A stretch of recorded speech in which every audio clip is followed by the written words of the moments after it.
গাইবান্ধায় তিস্তা, ব্রহ্মপুত্র ও যমুনা নদীর তীর জুড়ে অব্যাহত রয়েছে নদী ভাঙন। সদর, সুন্দরগঞ্জ, ফুলছড়ি ও সাঘাটা উপজেলার অন্তত 25টি এলাকায় ভিটেমাটি ও ফসলি জমি নদীগর্ভে বিলীন হচ্ছে। এরই মধ্যে নদীগর্ভে বিলীন হয়েছে প্রায় 2 শতাধিক বসতবাড়ি। এতে চরম উৎকণ্ঠায় দিন কাটছে নদী পাড়ের মানুষের। পানি উন্নয়ন বোর্ড জানিয়েছে, ভাঙন প্রতিরোধে জেলার প্রায় 13টি এলাকায় জরুরি ভিত্তিতে জিও ব্যাগ ফেলা হচ্ছে। তবে স্থানীয়দের অভিযোগ, প্রয়োজনের তুলনায় জিও ব্যাগ কম হওয়ায় এবং কাজের গতি ধীর থাকায় সেগুলো দ্রুত নদীতে তলিয়ে যাচ্ছে। কার্যকর ও দ্রুত ভাঙন প্রতিরোধ ব্যবস্থা নেওয়া না হলে ক্ষতির পরিমাণ আরও বাড়বে আশঙ্কা করা হচ্ছে। প্রচুর ভাঙবে না, কিন্তু নদী বাঁধে ধরি তো বাঁধে না, একদিন বাঁধে 7 দিনই নেই। ফুলমেড়া বাজার থেকে দত্তের খামার বাবুর বাজার, এখানে হাজার হাজার বিঘা জমির পাট খেত ভাঙি চলে গেছে, নদী বিলীন হয়ে গেছে।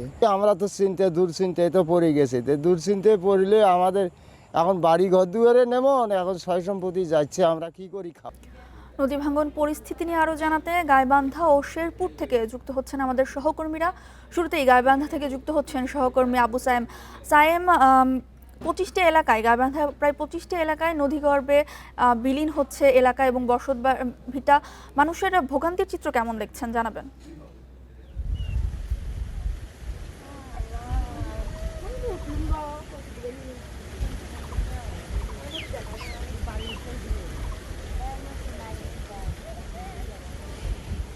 দেখুন, গত 1 মাস ধরে গাইবান্ধার সবগুলো নদ নদীর পানি কখনো বাড়ছে আবার কখনো কমছে।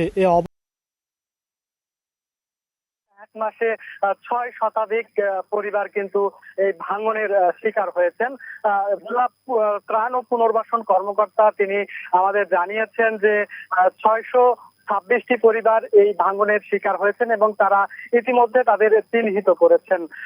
এই 2 দফা পানি ওঠানামার ফলে আসলে সবচেয়ে বেশি ভাঙনের শিকার হয়েছে সুন্দরগঞ্জ উপজেলার তিস্তা পাড়ের মানুষ। সেখানে প্রতিনিয়ত ভাঙছে। আমরা সকালেও দেখেছি যে আসলে সুন্দরগঞ্জের শ্রীপুর ইউনিয়নের বাবুর বাজার এলাকায় কিন্তু ভাঙন অব্যাহত রয়েছে। সেখানে আমরা দেখেছি যে অসংখ্য বিঘা পাট ক্ষেত সেটিও কিন্তু নদী গর্ভে বিলীন হতে। আপনাদের যদি জানিয়ে রাখি যে আসলে আমি যে জায়গাটিতে রয়েছি, যে ফুলছড়ির কঞ্চিপাড়া ইউনিয়নের দক্ষিণ রসুলপুর গ্রাম, ঠিক এখানে একটি যদি দেখাই আপনাদের, এখানে গত 5 জুলাই সাইনবোর্ড টাঙিয়ে আসলে জিও ব্যাগ ফেলানোর কাজ শুরু করে পানি উন্নয়ন বোর্ড। তবে ঠিক এখন পর্যন্ত এখানে 6000 ব্যাগ কিন্তু জিও ব্যাগ ফেলার কথা রয়েছে, কিন্তু এখন পর্যন্ত এখানে প্রায় 1500 ব্যাগ ফেলা হয়েছে বলে জানিয়েছে পানি উন্নয়ন বোর্ড। তবে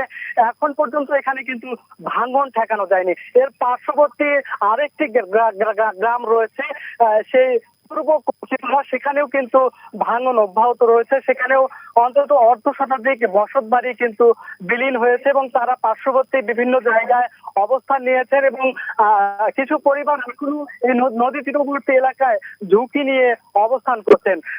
আর একটু তথ্য আসলে এই এলাকার পাশে একটি সরকারি প্রাথমিক বিদ্যালয়, গৌরীপুর সরকারি প্রাথমিক বিদ্যালয়, সেটিও কিন্তু নদীগর্ভে বিলীন হওয়ার হুমকিতে রয়েছে।